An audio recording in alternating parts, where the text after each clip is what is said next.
തിരുവനന്തപുരം ജില്ലയിലെ 1100 മീറ്റർ ഉയരമുള്ള ഒരു ഹിൽ സ്റ്റേഷൻ. പണ്ട് മലദൈവങ്ങൾ പൊന്നു സൂക്ഷിച്ചിരുന്ന മല എന്ന് ആദിവാസി വിശ്വാസമുണ്ടായിരുന്ന ഒരു ഹിൽ സ്റ്റേഷൻ. അതാണ് പൊന്മുടി.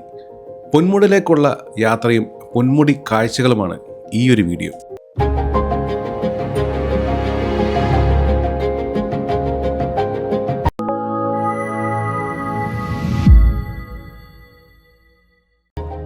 മൺസൂൺ തുടങ്ങിയ സമയം, അതായത് ഏകദേശം ഒരു ജൂൺ ആദ്യ സമയത്താണ് ഞാൻ ഫാമിലിയായിട്ട് പൊന്മുടിയിലേക്ക് യാത്ര തിരിക്കുന്നത്. പൊന്മുടി പോകുമ്പോൾ എപ്പോഴും അത് രാവിലെ തന്നെ പോകാൻ ശ്രമിക്കുന്നതാണ് ഏറ്റവും നല്ലത്. അതാകുമ്പോൾ അത്യാവശ്യം നല്ല കോടയും നമുക്ക് കിട്ടാൻ ചാൻസ് ഉണ്ട്.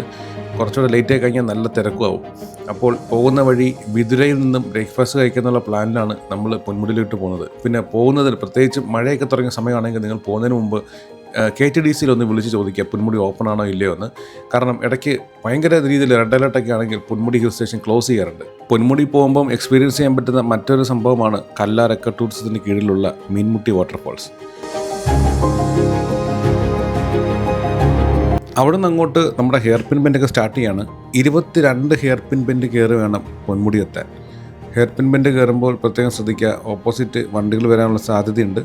ബസ്സും കാറും ലോറിയും ഒക്കെ എപ്പോഴും വന്നു പോകുന്ന ഒരു റൂട്ടാണ്.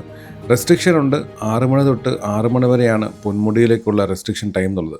പിന്നെ നമ്മൾ വരുമ്പോൾ പ്രധാനമായിട്ടും മറ്റൊരു കാര്യം, ഇവിടെ ഒരു ചെക്ക് പോസ്റ്റ് ഉണ്ട്. ഫോറസ്റ്റിൻ്റെ കീഴിലുള്ള ഒരു ചെക്ക് പോസ്റ്റാണ്. ഈ ചെക്ക് പോസ്റ്റിൽ നമ്മൾ പൈസ അടയ്ക്കണം. ഒരാൾക്ക് 40 രൂപയും വണ്ടിക്ക് 40 രൂപയുമാണ്. സ്റ്റിൽ ക്യാമറയ്ക്ക് 70, മൂവി ക്യാമറയ്ക്ക് 500 ചാർജ് വരുന്നത്. പിന്നെ മറ്റൊരു കാര്യം, മദ്യം, പ്ലാസ്റ്റിക് തുടങ്ങിയ കാര്യങ്ങളൊന്നും മുകളിലേക്ക് കൊണ്ടുപോകാൻ സമ്മതിക്കുന്നില്ല.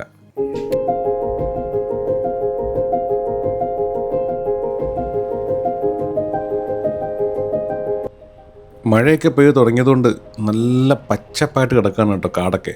പിന്നെ നമ്മൾ രാവിലെ തന്നെ പോകുന്നതുകൊണ്ട് പോകുന്ന വഴിക്ക് അങ്ങോട്ട് വലിയ തിരക്കൊന്നും അനുഭവപ്പെട്ടില്ല.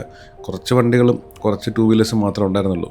തിരുവനന്തപുരത്തുള്ള മിക്ക ആൾക്കാരുടെയും ഒരു റിലാക്സിങ് സ്പോട്ട് അല്ലെങ്കിൽ ഒരു മൈൻഡ് ഹീലിംഗ് തെറാപ്പിക്ക് പറ്റിയൊരു സ്പോട്ടായിട്ട് പൊന്മുടി പലപ്പോഴും എനിക്ക് തോന്നിയിട്ടുണ്ട്.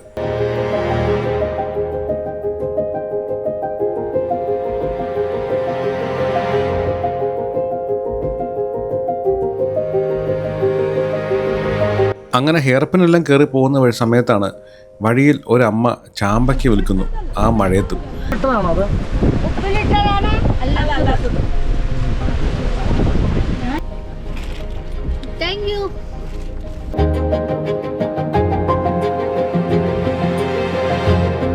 അങ്ങനെ ചാമ്പയ്ക്കൊക്കെ മേടിച്ച് നമ്മൾ പോകുന്ന വഴിക്ക് ഒരു മാഗിയും ഒരു കട്ടൻ കാപ്പിയും കുടിക്കാനായിട്ട് വണ്ടി സൈഡ് ഒതുക്കിയ കേട്ടോ.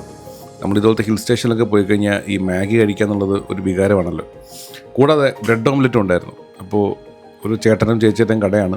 അപ്പോൾ ഇവിടെ നിന്ന് അവർ നമുക്ക് ബ്രെഡ് ഓംലെറ്റൊക്കെ തന്നു. ഇപ്പോൾ തിരക്കുള്ള സമയമാണോ? തിരക്ക് കുറവാണോ? തിരക്കുണ്ട്, മഴയാണ്ട് തിരക്കുണ്ട്. എത്ര മണിയുണ്ട് കട? ഇവിടെ 6 മണിക്ക് ക്ലോസ് ചെയ്യാൻ തോന്നുന്നല്ലേ? ക്ലോസ് ചെയ്യും.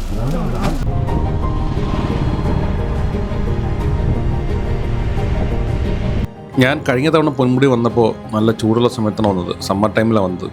അപ്പോൾ നല്ല കോടയൊന്നും ഇല്ലായിരുന്നു. പക്ഷേ പൊന്മുടിയിൽ എത്തിയപ്പം ചെറിയ തണുത്ത കാറ്റൊക്കെ ഉണ്ടായിരുന്നു. പക്ഷേ നമ്മൾ മഴയത്തൊക്കെ വരുന്ന സമയത്ത് ഇതുപോലെ നല്ല ബ്യൂട്ടിഫുൾ വിഷ്വൽസ് കിട്ടും കേട്ടോ. ഒരു പരിധി കഴിഞ്ഞാൽ നമുക്ക് 22 ഹെയർ പിൻ ബെൻഡിൽ ഏകദേശം ഒരു പകുതി ഹെയർ പിൻ ആകുമ്പോൾ തന്നെ കോട ഇങ്ങനെ പതുക്കെ വന്നു തുടങ്ങും.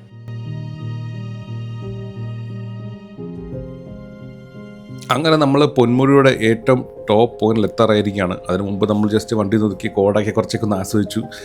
അട്ട അങ്ങനെ വലുതായിട്ടൊന്നും കണ്ടില്ല. പക്ഷേ എനിക്കൊന്ന് കുറച്ച് ഉള്ളിലോട്ടൊക്കെ പോയി കഴിഞ്ഞാൽ അട്ട കാണും.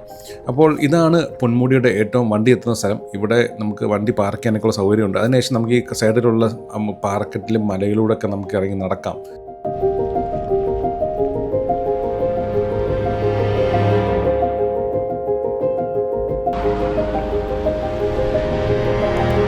കേരള ഫോറസ്റ്റിൻ്റെ കീഴിലുള്ള വനശ്രീ റെസ്റ്റോറൻ്റാണ് ആകെ അവൈലബിൾ ആയിട്ടുള്ള ഒരു ഫുഡും കിട്ടാനായിട്ടും പിന്നെ അത്യാവശ്യം വാഷ്റൂം ഫെസിലിറ്റിയൊക്കെ ഉള്ള ഒരേ ഒരു സ്ഥാപനം പൊന്മുടിയിൽ. ഇവിടെ അത്യാവശ്യമായിട്ട് നമുക്ക് കട്ടൻ കാപ്പിയും പഴംപൊരി, ബ്രെഡ് ഓംലെറ്റ് അങ്ങനെയുള്ള കുറച്ച് സ്നാക്സൊക്കെ കിട്ടും.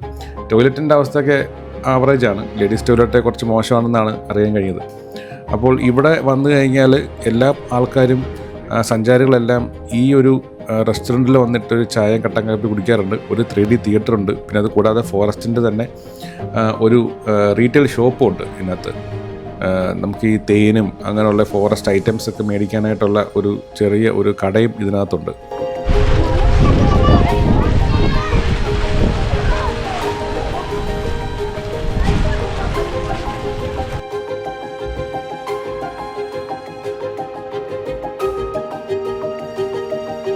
പൊന്മുടിയിൽ വരുന്ന വണ്ടികളൊക്കെ പാർക്ക് ചെയ്യാനൊക്കെ ആയിട്ട് നിയന്ത്രിച്ച് സൈഡിലേക്കൊക്കെ ഡയറക്ഷൻ പറഞ്ഞു കൊടുക്കുന്നൊരു ചേട്ടനുണ്ട് കേട്ടോ. ചേട്ടനോട് നമുക്ക് 2 വാക്ക് സംസാരിക്കാം. ചേട്ടൻ്റെ പേരെന്താ? എൻ്റെ പേര് കൃഷ്ണൻകുട്ടി. എവിടെ സ്ഥലം? പൊന്മുടി തന്നെയാണോ? ഇവിടെ ഇപ്പോൾ എങ്ങനെയുണ്ട് കാര്യങ്ങളും തിരക്കും? തിരക്ക് നല്ല തിരക്കുണ്ട്. സാധാരണ മഴ വരുമ്പോൾ ഇവിടെ അടയ്ക്കാറുണ്ടോ? അങ്ങനെ മഴ പെയ്യുമ്പോൾ ഇവിടെ ആരെങ്കിലുമൊക്കെ വിളിച്ച് പറഞ്ഞ് ഉടനെ ഇവിടെ അടച്ചുകളായി. വേറെ എന്തെങ്കിലും ബുദ്ധിമുട്ടായിട്ടൊന്നും തോന്നിയിട്ടുണ്ടോ ഇവിടെ സഞ്ചാരികളുടെ ഭാഗത്തുനിന്ന്? ഇവിടെ സഞ്ചാരികൾക്ക് വേറെ ബുദ്ധിമുട്ടൊന്നുമില്ല. പിന്നെ ഇവിടെ ഉള്ളവർക്ക് വലിയ ബുദ്ധിമുട്ടാണ്. അതെന്താ പറ്റി? അത് ഇവിടെ ക്വാർട്ടേഴ്സ് ഇല്ല. സ്റ്റെപ്പിന് ഇരിക്കാനുള്ള ഒരു പ്ലേസ് ഇല്ല. അങ്ങനെയൊന്നുമില്ല. അങ്ങോട്ടങ്ങോട്ട് 24 മണിക്കൂറും ഇവിടെ നിൽക്കണമെന്ന് പറഞ്ഞാൽ ഇവിടെ നിൽക്കണം. വരെ ഇവിടെ ഭക്ഷണം കഴിക്കാനും നല്ലൊരു ആകപ്പാട് ആ ഒരു റെസ്റ്റോറൻ്റ് ഉള്ളൂ. അത് റെസ്റ്റോറൻ്റ് ഉണ്ട്. നമുക്കൊരു ചെറിയ റൂമുണ്ട്. ആ റൂം കണ്ടാൽ വലിയ പാടാണ്. അങ്ങനെയുള്ള കുറച്ച് ബുദ്ധിമുട്ടുകളാണുള്ളത് അല്ലേ? അപ്പോൾ നമ്മുടെ ചേട്ടൻ പ്രധാനമായിട്ടും പറഞ്ഞത് സഞ്ചാരികളുടെ ഭാഗത്തുനിന്നും ഒരുപാട് ബുദ്ധിമുട്ടൊന്നും ഉണ്ടായിട്ടില്ല. പക്ഷേ പുള്ളിക്കാരനൊരു സജഷൻ പറഞ്ഞത് ആവശ്യത്തിന് വിശ്രമിക്കാനുള്ള ഒരു സൗകര്യം, അതായത് ഇപ്പോൾ ഉള്ള ആ ഒരു റീക്രിയേഷൻ സെൻറ്റർ മാത്രമേ ഉള്ളൂ. വനശ്രീ എന്ന് പറയുന്ന റെസ്റ്റോറൻറ്റ് മാത്രമേ ഉള്ളൂ. അവിടെ ചുവന്നൊന്നും ആൾക്കാർക്ക് ഇരിക്കാൻ പറ്റില്ല. പിന്നെ അദ്ദേഹത്തിന് താമസിക്കുന്ന മുറിയുടെ അവസ്ഥയും കുറച്ച് ശോകമാണെന്നും അദ്ദേഹം പറയുന്നുണ്ടായിരുന്നു. അപ്പോൾ ഈ 2 കാര്യങ്ങളാണ് പുള്ളി പ്രധാനമായിട്ടും നമ്മളോട് പറഞ്ഞത്.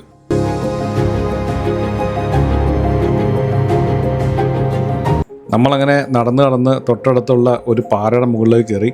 ഇവിടെ മറ്റൊരു പ്രധാനപ്പെട്ട ഇഷ്ടപ്പെടുന്നൊരു കാഴ്ച, പല സ്ഥലത്തുനിന്ന് വന്നിട്ടുള്ള ഒരുപാട് ആൾക്കാർ ഇവിടെ ബസ്സിലൊക്കെ പാട്ട് വെച്ചിട്ട് കുട്ടികളും വലിയവരൊക്കെ ഇങ്ങനെ പാട്ടനുസരിച്ച് പാട്ടിന് വേണ്ടി ഒരുമിച്ച് ഡാൻസ് കളിക്കുന്നുണ്ടായിരുന്നു. അതൊരു മനോഹരമായിട്ടുള്ള കാഴ്ചയായിരുന്നു കേട്ടോ.